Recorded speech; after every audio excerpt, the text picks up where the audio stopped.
Video berikut ini ya.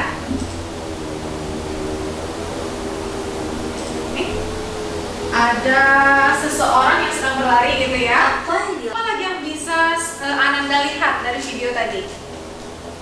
Nih ya, kiri kanan lihat gimana? Mikir apa gimana nih ya? Nah, gimana nih ya? Oke, aksinya apa? Aksi itu gaya yang diberikan sama si pelari itu kok. Gayanya. Siapa tuh kakinya yang mana? Kaki sebelah kiri. Kakinya, gitu ya, kaki yang ke belakang gitu ya, belakang itu sebagai aksinya. Terus dia menekan dengan kuat. Oke. Dan membuat dia lari kencang, Bu. Terdorong dagunya ke depan. Bisa nggak muncul reaksi tanpa aksi? Tidak. Ya, tidak bisa. Berarti harus kita berikan aksi dulu, baru muncul reaksi. Gitu ya. Nah, pertanyaannya, sama besar, lebih kecil, atau justru lebih besar? Si reaksinya besar. Dengarkan menurut Tika, gimana Tika? Kalau misalnya tadi kita berikan gaya aksinya kecil, kira-kira gaya reaksinya kecil juga atau gimana? Kecil juga, Bu. Kecil juga. Berarti kalau pelari tadi ya memberikan gaya aksi yang besar kakinya gitu ya, kakinya reaksinya juga besar. Iya, Apa buktinya? Buktinya ketika pelari itu menginjakkan kakinya ke tanah, maka tubuhnya ini akan terdorong, Bu. Tubuhnya akan ikut terdorong ke depan. Iya. Bukti gaya aksinya besar dari jejak tapak kakinya ya, dari jejak tapak kaki yang ditinggalkan oleh si pelari tadi gitu ya. Maka kalau besar pula gaya aksinya, dia akan lari lari dengan kencang gitu ya. Berarti itu adalah reaksi yang diberikan ataupun dorongan dari tubuhnya. Tadi contohnya tadi adalah ayunan ya. Ini Ibu lihatkan ya, ayunan. Anggap ini tari. Jangan fokus ke orangnya, tapi fokusnya ke Kaki. jangan kakinya. Ntar kita pause lagi ya, kita back lagi.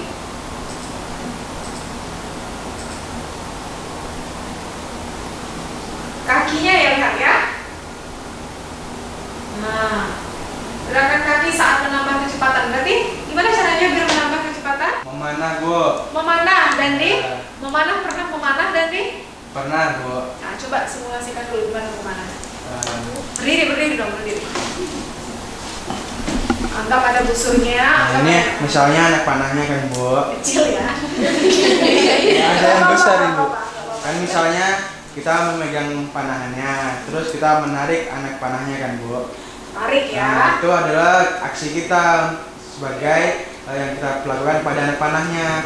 Saat kita lepaskan, maka karet atau pokoknya yang lentur itu di bagian panahannya itu akan memberikan dorongan ke depan. Itulah reaksinya. Semakin besar kita tarik gitu ya, berarti itu gaya aksi yang kita berikan ya.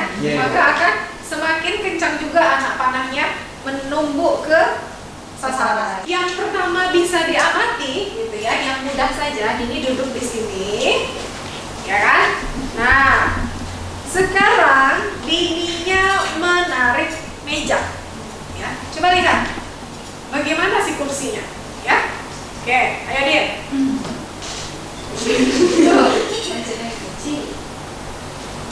Oke, Dini narik meja, tapi tubuh Dini ikut terdorong ke depan sama si kursinya, ya. Berarti mana yang aksinya tadi? Menarik.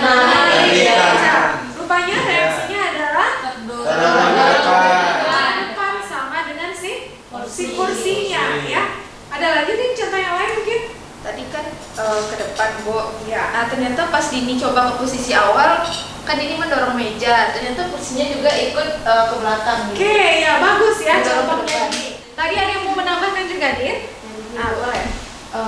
Menyambung dari Tika dan Zara tadi, berarti hukum ketiga Newton itu adanya gaya yang atau benda yang memberikan gaya, misalnya seperti tadi kan memberikan gaya mendorong ke belakang, seperti contohnya kita mendayung sampan. Nah kan kita mendorong air itu ke belakang, lalu air itu memberikan gaya sama besar dengan gaya yang kita berikan, tapi arahnya berlawanan, yaitu ke depan gitu. Oke, ada lagi tambahan yang berlawanan dari arahnya ya. Oke, udah banyak nih insight barunya ini. Tadi ada gaya yang misalnya sama, ada namanya aksi reaksi, ada namanya lagi arahnya berlawanan ya. Nah, jadi dari ketiga pendapat tadi ya, kita mau lihat apakah sudah betul ya yang disampaikan tadi. Aksinya gimana? Coba lihat dari gambar tadi atau dari video yang sudah dicuplik tadi. Apa yang dilakukan oleh si Dandi? Aksinya apa nih? Aksinya? Nih,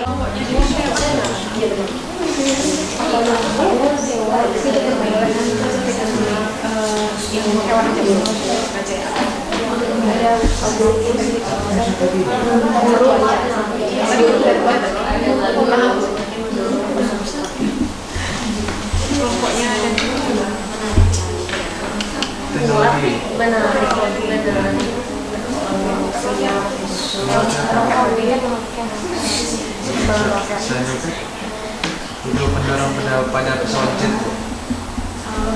Ya, sama.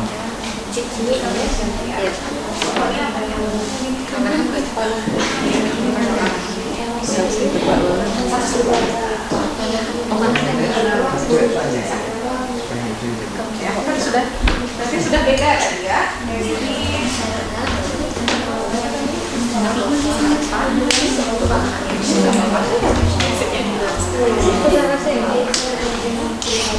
Sudah ketemu ya topiknya masing-masing tadi?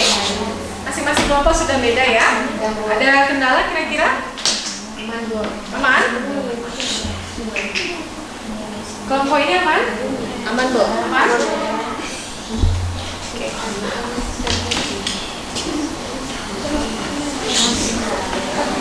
Siap-siap ya, ada boleh buat waktu sekretarisnya nanti yang maju ya. Sekretaris dirangkum dulu ininya, catatan hasil diskusinya, nanti boleh dia sendiri atau ketuanya yang menyampaikan hasilnya nanti ya, teman ya.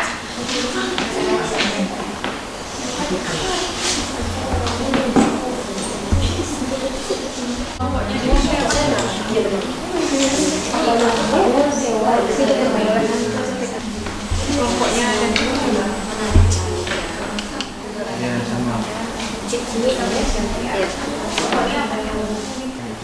ya, kan sudah beda tadi ya. Jadi rupanya contoh yang di depan mata kita ada gitu ya, nyata di depan mata kita ada banyak gitu. Jadi nggak payah mencari contoh yang jauh-jauh ya. Jadi ada banyak tadi contohnya di tubuh kita sendiri ketika kita mau berlari gitu kan. Kemudian contohnya di makhluk hidup, contohnya di teknologi. Halo Bu, aman? Aman? Oke, ini udah jam siang ya Bu ya, gitu ya. Sabar sebentar lagi ya Bu ya, sebentar lagi. Bisa fokus lagi Bu, dicubit dulu mungkin sama sini. Tolong dicubit dulu putrinya. Oke, cubitnya sayang sekali. Cubitnya sampai sakit biar dianya bangun. Oke, udah bisa fokus lagi Bu.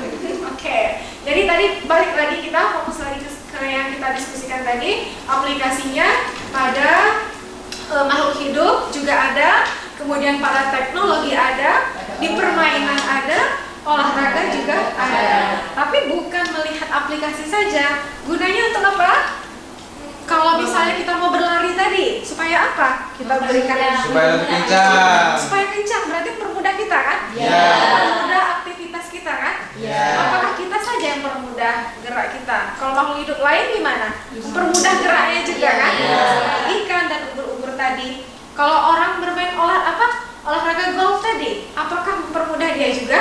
Iya. Iya, mempermudah dia juga. Jadi secara keseluruhan ya, bahwa kita bisa melihat dan kita juga bisa merasakan aplikasi dari hukum ketiga Newton ini ternyata berpengaruh terhadap aktivitas mekanik kita, aktivitas gerak kita, ya, mempermudah gerak kita, ya. Oke, bisa dipahami? Bisa ya. Sampai di sini ada yang mau ditanyakan dulu? Tidak ada? Tidak. Tidak ada. Oke, kalau tidak berarti kita lanjutkan ke sesi berikutnya ya.